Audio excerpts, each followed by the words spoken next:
Okay, so welcome back to our discussion on Unit 4, Transoceanic Interconnections. This is topic 4.5, Maritime Empires Maintained and Developed. So the first section of this lecture deals with how maritime empires maintained their new holdings around the world. So the theme here is governance. By the end of this lesson, this part of the lesson, I'd like you to explain how rulers employed economic strategies to consolidate and maintain power through the period from 1450 to 1750. Historically, mercantilist policies and practices were used by European rulers to expand and control their economies and claim overseas territories. Joint stock companies, influenced by these mercantilist principles, were used by rulers and merchants to finance exploration and were used by rulers to compete against one another in global trade. Economic disputes led to rivalries and conflict between states. So let's begin with mercantilism and joint stock companies. Recall from topic 4.2. We briefly discussed the role of mercantilism in the age of exploration.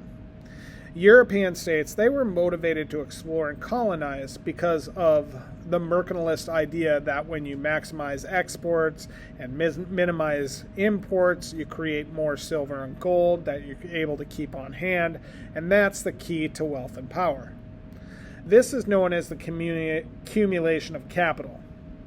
Gold, silver, this is a form of capital, and capital, as an economic term, it usually refers to liquid assets, which can be immediately used for spending or for investing. Let me elaborate on a more modern day example of capital or liquid asset. Currency. Currency that can be immediately spent is a form of modern capital. For example, money in a checking account linked to a debit card is considered liquid. It can be spent immediately when needed. But not all assets are liquid. For example, an owned home is considered an asset, but it is not liquid because you can't take a house to the store and exchange it for goods. You might be familiar with the phrase, you've got to spend money to make money, which is essentially the idea behind the accumulation of wealth. By building empires which worked to produce more gold and silver, either through trade or colonization, or in some cases mining directly, the accumulation of capital allowed those empires to further invest in projects that would increase the empire's reach. Mercantilism in this period is what led to joint stock companies, which we are going to discuss in detail in the next few slides.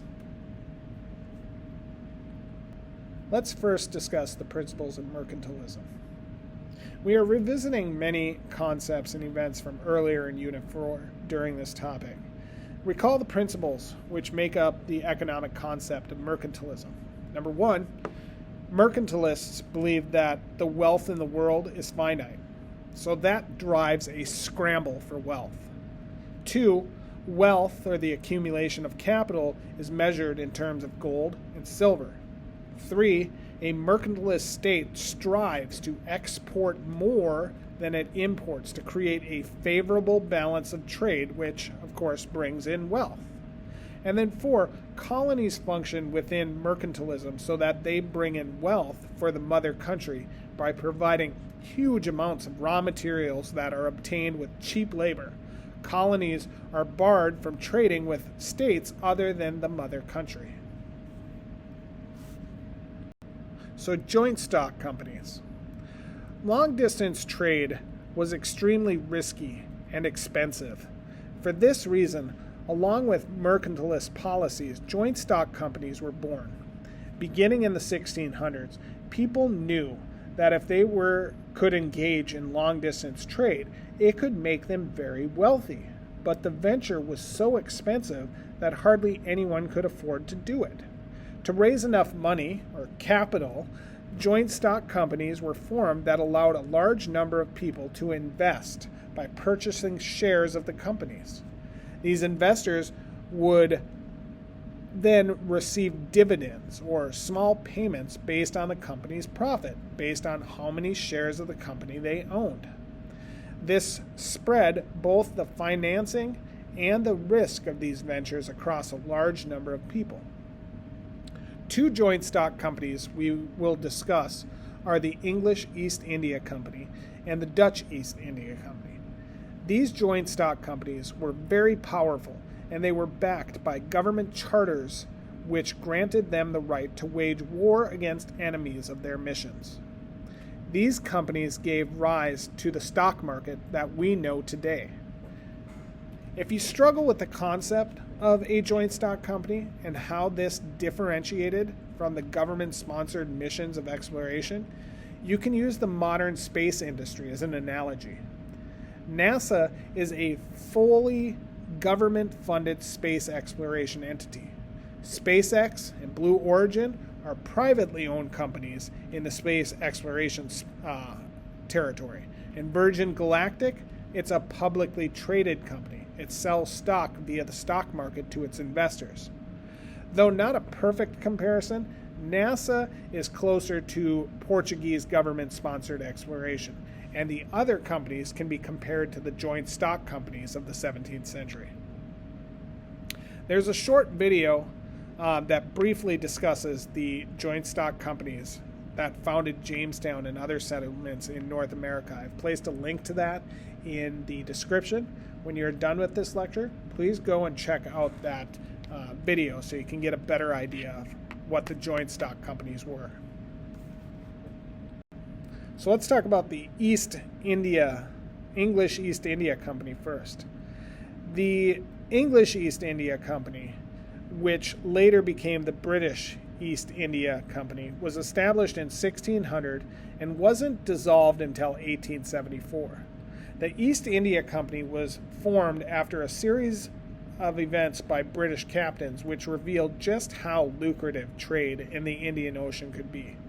Sir Francis Drake set out in 1577 to plunder Spanish ships and colonies in South America. After some successful plundering, he went on to sail across the Pacific to Southeast Asia. He picked up spices and other goods before returning to England in 1580. The investment in his trip yielded a 5,000% return. Subsequent plundering of both Spanish and Portuguese trading vessels also yield high returns for England. In 1600, a group of English merchants successfully obtained a royal charter from Queen Elizabeth I to start the Governor and Company of Merchants of London trading into the East Indies Company, which would later be called the East India Company, or EIC. The first voyage of the EIC departed in February of 1601, captained by James Lancaster, who's pictured here on the ship the Red Dragon. Pictured on the top left is one of the crests of the EIC, and in the top middle is a copper coin from the EIC. So let's talk about the Dutch East India Company. The Dutch East India Company, also known as the United East India Company, or in Dutch, the Verenigde Oost-Indische Compagnie, the VOC, was established in 1602. Much like the EIC, the Dutch East India Company was formed after a very lucrative trip to the Spice Islands by a Dutch fleet, which brought in a 400% profit on the trip. The company was royally chartered and became a huge force in Asia. Shares of the company could be bought and sold on a secondary market, which later became the Amsterdam Stock Exchange. The company became extremely powerful and could wage war, negotiate treaties, establish its own colonies, and it even created its own currency, which is shown on the slide.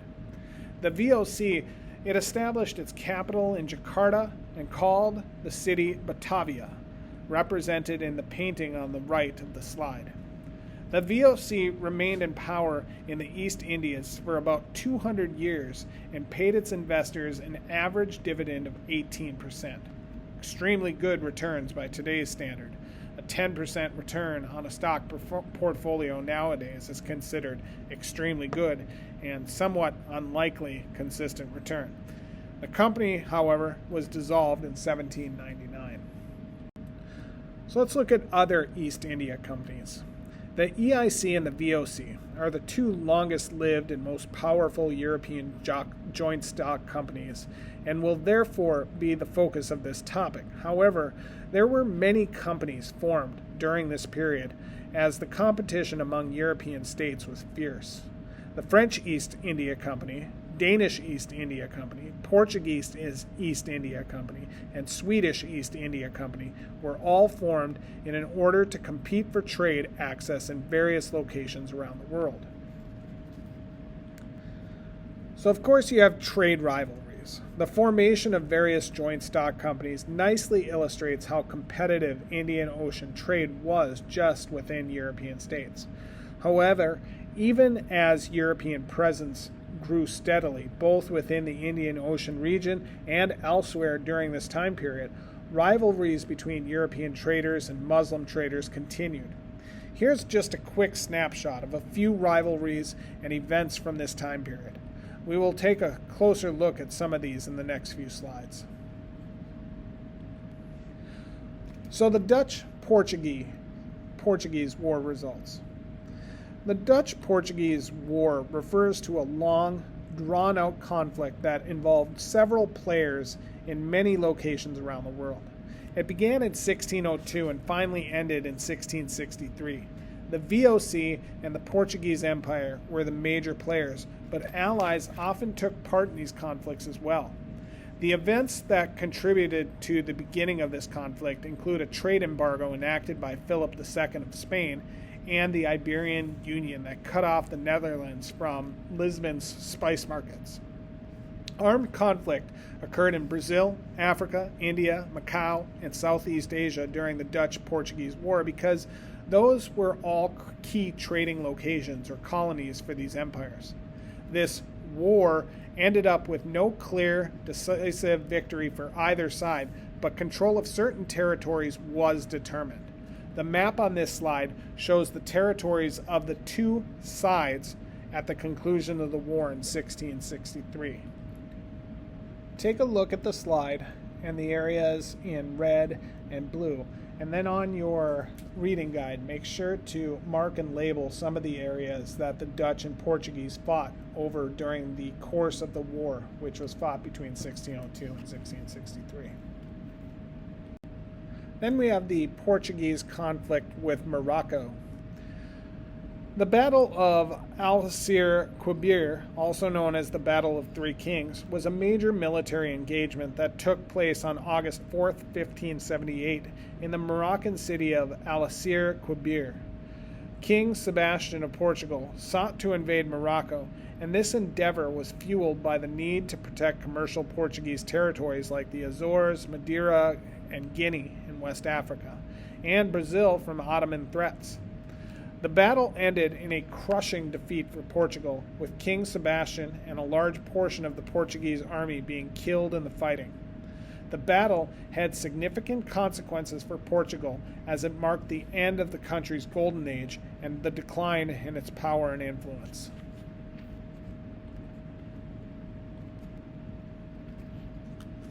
So what about Morocco's conflict with the Songhai Empire? In an effort to recover from the Battle of Algeciras-Quibir, in which Morocco defeated King Sebastian and the Portuguese, the Saadi dynasty of Morocco, led by Judar Pasha, invaded the large, wealthy Songhai Empire to the south. The reason for this invasion was wealth. Morocco had depleted its own wealth in its defeat of Portugal. The Songhai Empire, now you need to recall this encompasses the very wealthy city of Timbuktu, became the target of Morocco as a means to gain wealth through looting and controlling gold mines. In 1591, Moroccan forces squared off against the Songhai army in the city of Gao. The battle plan of the Songhai involved sending a stampede of cattle to break the ranks of the Moroccan army. But because the Moroccans had guns, the cattle were frightened.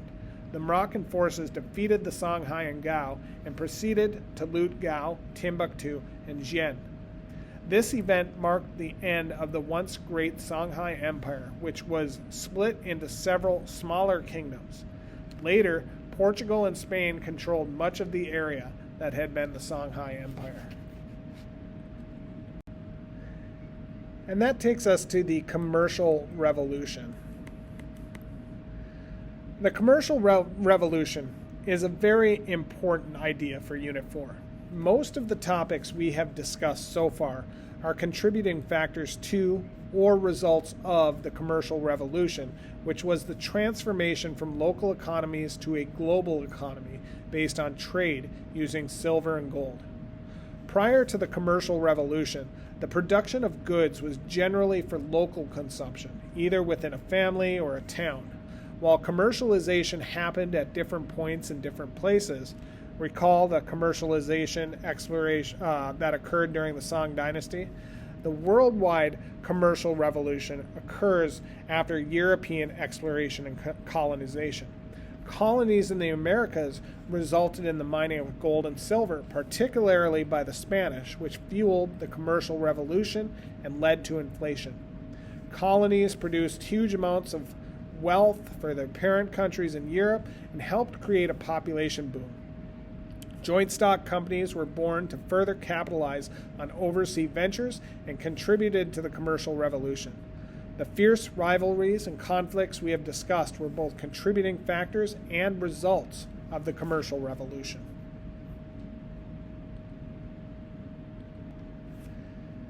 Okay, so in this section, we are revisiting the trade systems discussed in this unit with a focus on the changes and continuities of these economic systems. By the end of these slides, I'd like you to be able to explain the continuities and changes in networks of exchange from 1450 to 1750. Historically, the Atlantic trading system involved the movement of goods, wealth, and labor, including enslaved persons. The new global circulation of goods was facilitated by chartered European monopoly companies and the global flow of silver, especially from Spanish colonies in the Americas, which was used to purchase Asian goods for the Atlantic markets and satisfy Chinese demand for silver. Regional markets continued to flourish in Afro-Eurasia by using established commercial practices and new transoceanic and regional shipping services developed by European merchants. Peasant and artisan labor continued and intensified in many regions as the demand for food and consumer goods increased. So let's examine triangular trade. The triangular trade comes up several times in this unit because it was part of the huge economic shift known as the Commercial Revolution. You may recall from topic 4.3 in the Columbian Exchange that we looked at how Brazil and its sugar production was part of the triangular trade. This example shows how people, labor, goods, and wealth moved between Africa, the Americas, and Europe. Enslaved Africans were often purchased using firearms from Europe. Then those Africans were transported across the Atlantic to European colonies where they became enslaved laborers. Goods produced in the Americas, such as sugar or tobacco, were then taken back to Europe to the mother countries of the colonies. It is important to understand that although we are using Brazil as an example of the triangular trade, that Brazil was not the only destination in the Americas for enslaved peoples from Africa. The Caribbean and North America also participated as part of the triangular trade. Later in this lecture, we will take a look at some of the social, cultural, and political effects of the triangular trade on Africa and the Americas. So let's look at trade networks. Here, we are pausing to take a step back and look at major changes and continuities in global trade networks for this period. Changes were significant and numerous. The discoveries of the Americas and mercantilist competition opened up what is called the Atlantic markets. This encompasses the triangular trade. The Spanish were very successful at mining silver in the Americas, and the influx of silver into the world trade was a major component of the commercial revolution, which happened because goods were traded for silver and gold rather than for other goods. China and East Asia saw a large influx of silver as they exported huge amounts of silk, which was a luxury textile. Chartered monopolies like joint stock companies were another major change in the trade system during this period. These monopolies locked down whole industries, like the Spanish monopoly of tobacco trade from North America. Finally, newer and better shipping technology quickly developed, which allowed for larger quantities of goods to move farther and faster than ever before. Despite so much monumental change, the traditional regional markets, think back to Unit 2, in the Indian Ocean and throughout Afro-Eurasia, continued to operate. The peasant and artisan laborers who produced goods for those markets did increase, however, because demand was much higher in this period of global trade. Notably, regional textile production increased, which included wool and linen produced in Western Europe, cotton from India, and silk from China. Okay, so here I want you to think about this question. Does the transatlantic slave trade represent a change or a continuity in this period? And I want you to be able to explain why. Pause the slide for a second, think about it for a moment.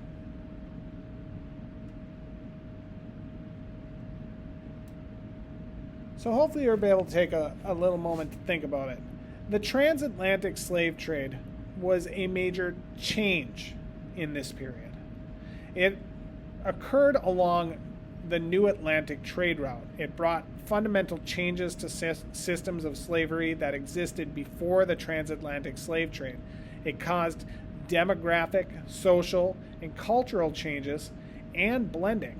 And it was part of the commercial revolution in which the world saw changes in how trade was conducted. So, in your reading guide, make sure you write about that and explain why. Okay, for this next section, we are going to focus on both social and cultural developments. By the end of this part of the lesson, I'd like you to be able to explain how political, economic, and cultural factors affected society from 1450 to 1750. I also want you to explain the similarities and differences in how various belief systems affected societies from 1450 to 1750. Historically, some notable gender and family restructuring occurred, including demographic changes in Africa that resulted from the trade of enslaved persons. The Atlantic trading system involved the movement of labor, including enslaved persons, and the mixing of African, American, and European cultures and peoples, with all parties contributing to this cultural synthesis. In some cases, the increase and intensification of interactions between newly connected hemispheres expanded the reach and further development of existing religions and contributed to religious conflicts and the development of syncretic belief systems and practices. Okay, so Unit 4 shifts gears in this topic to looking at reactions to and the effects of European exploration and colonization. I want you to take a look at this section in your guided notes.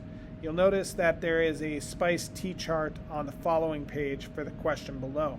I want you to fill that out and then think about the social effects, political effects, environmental effects, cultural effects, economic effects, and technological effects and transfers when you answer the following question. What changes do you think or know occurred in West Africa and in the Americas as a result of the triangular trade?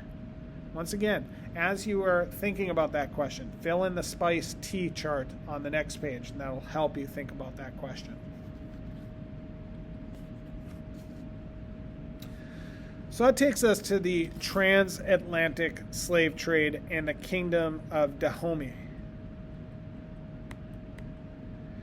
In previous lectures for Unit 4, we have touched on some of the African states which directly engaged with the Portuguese in the slave trade, such as the Kingdom of the Congo. The rise and growth of the Kingdom of Dahomey coincides with the Atlantic slave trade. The Dahomey society was a highly militarized society, and this attribute, coupled with the Portuguese and Dutch demand for slave labor, led to the Kingdom of Dahomey to grow politically and economically during the Atlantic slave trade years. Once the Dahomey conquered land extended to the coast, they gained access to the slave trade and began capturing and selling slaves to Europeans in exchange for gunpowder, rifles, tobacco, alcohol, and other goods. The influx of gunpowder and rifles enhanced the military prowess of the kingdom and fed their ability to capture even more people to trade into the Atlantic slave trade system. The Dahomey are also known for having an all-female military unit that was so successful and effective that at a point later in the kingdom, all able-bodied daughters were summoned to join the military. Though the end of the Kingdom of Dahomey occurs after this unit's time period of 1450 to 1750, it is helpful to mention that because the kingdoms of Dahomey was built upon its role in the slave trade with Europeans, the abolition of slavery greatly contributed to the weakening of the kingdoms and opened it up, as was the case with many West African states, to European conquest in the late 1800s. The cyclical nature of the exchange of slaves for guns affected several West African states throughout this period. The Kingdom of Dahomey is a particularly good example of this cycle. The rise of this kingdom happens alongside and partially because of the new Atlantic slave trade. The fall of this kingdom also occurs as a result of the slave trade.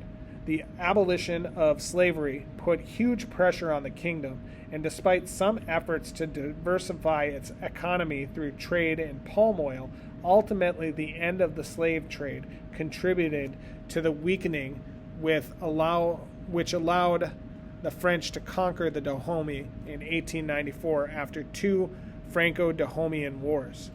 Dahomey would not gain independence from French colonial rule until 1960. This general pattern of a West African state rising to or gaining wealth and power through the exchange of captured slaves for gunpowder, and then becoming dependent on the slave trade, and then succumbing to European colonization in the 18 and 1900s, is an important concept for AP World. You should be able to choose one African state as an example and correctly illustrate this pattern. Pictured here in the center is King Gizu in blue of Dahomey.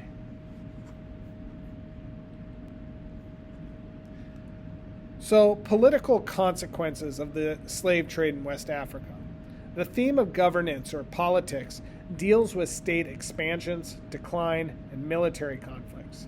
The transatlantic slave trade had direct political consequences for West African regions. So let's discuss the social consequences of the slave trade in West Africa. The transatlantic slave trade depleted so much of the population in Africa that it undoubtedly had social and demographic ramifications for most of the affected regions. Because the most in-demand slaves were young males, regions in Africa that were frequently subjected to slave raids had disproportionately high numbers of women compared to men. While the practice of polygamy, which is taking more than one wife, was already culturally present in many areas, the disproportionately high number of women that resulted from the slave trade increased the likelihood of polygamous relationships. This is an important part of understanding current trends of inequality in Africa today because polygamy is linked closely with gender inequality in any region. The rise of polygamy in West Africa as a result of the transatlantic slave trade is still having an effect on gender inequality in Africa. Researchers of this particular phenomena suggest that enduring practice of polygamy in Sub-Saharan Africa, about 10% of marriages as of the mid-2000s, affects poverty rates, child mortality rates, and rates of female depression. This speaks to the lasting consequences of the slave trade and the importance of studying history as a way to address current issues. So let's focus on new religions in the Americas. The new global connections forged in this period brought different religions into contact with each other. When two different religions collide, they usually either blend to form a new syncretic religion or they cause conflict. We are going to start by looking at religions that arrived in the Americas and at the new syncretic religions that formed as a result. Europeans and enslaved Africans both introduced their religions to the New World. Catholicism was spread by the Spanish, who had set up missions specifically to convert natives. About 10% of all enslaved people brought to the Americas from Africa were practicing Muslims, so the introduction of Islam came through the slave trade. In addition to Islam, enslaved Africans also brought many other traditional African beliefs that became infused with the new culture of the Americas. The cult of Guadalupe and Candomblé are explored in more detail in the next slides.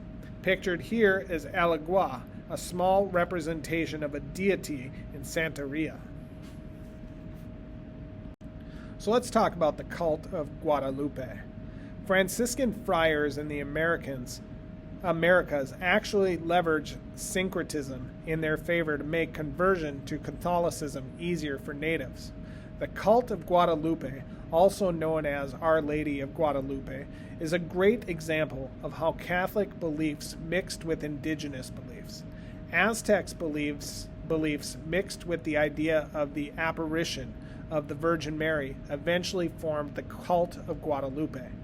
It was the depiction of the Virgin Mary, shown in detail on the left of this slide, that native populations began to worship because they believed the image itself could work miracles. Franciscan friars were not attempting to teach the worship of the actual image, so this is where the cult of Guadalupe departs from Catholicism. On the right of this slide is a page discovered in 1995 that shows the earliest recorded depiction of an apparition of the Virgin Mary in the Americas. The document is difficult to see, but if you look in the upper right-hand corner, you can make out the oval outline seen around Mary that is also shown in the clear image on the left. Then we have Candomblé in Brazil. This is an exceedingly brief overview of Candomblé, but these are some major points that illustrate the blending of religion that occurred in the Americas. Earlier, we introduced the kingdom of Dahomey, located in West Africa in the region known now as the Gulf of Benin. During the transatlantic slave trade, the origin of slaves changed, and in the 1700s, Brazil began receiving slaves from Dahomey and its surrounding areas. The Candomblé region resulted from a blending of Dahomey traditional beliefs with Catholic beliefs. Though the religion is far more complex than what we are discussing here, the most notable connection between the two religions includes a linking of Catholic saints to orixás, which are what deities found in several West African religions are called. Pictured on the right is the Orixa Yemanja, which is a water spirit that is often associated with the Virgin Mary.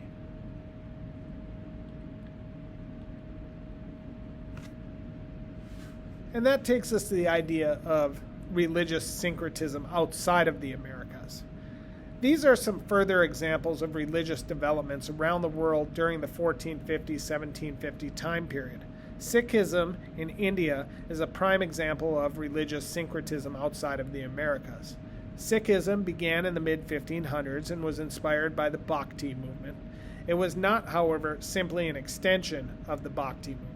Much of Sikh teachings disagree with many components of the Bhakti movement, so it should not be considered part of it. Additionally, Sikhism contains elements also found in both Islam and Hinduism. When discussing Sikhism, many incorrectly label Sikhism as a blend of Islam and Hinduism.